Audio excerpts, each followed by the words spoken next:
जब दुश्मन ने कहा खालिद को जहर दे दो, और फिर जो हुआ वो इतिहास बन गया वाकया, जहर का प्याला और अल्लाह का सिपाही।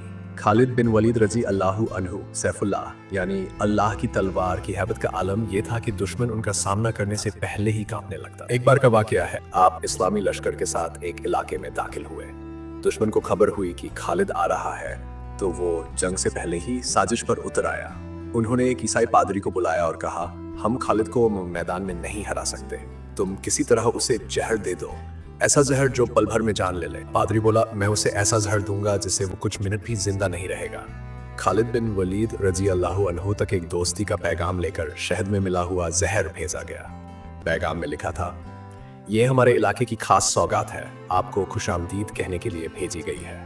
साथियों ने कहा, या अमीर एहतियात कीजिए, ये दुश्मन की चाल हो सकती है।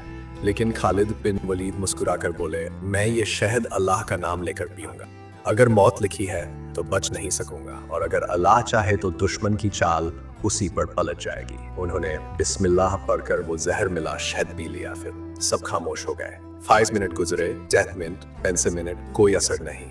न शरीर कांपा, न चेहरा पीला पड़ा, न जुबान सूखी। खालिद रजी अल्लाहु अन्हु ने कहा, अल्लाह जिसे बचाना चाहे उसे कोई नहीं मार सकता। जब ये खबर दुश्मन तक पहुंची तो पादरी चीख उठा, ये इंसान नहीं कोई फरिश्ता है, या वाकई अल्लाह की तलवार। दुश्मन के दिल में पहले से मौजूद खौफ अब ईमान में बदलने लगा। कई लोग मुसलमान हो गए और खालिद बिन वलीद ने बिना जंग लड़े फतह हासिल कर ली।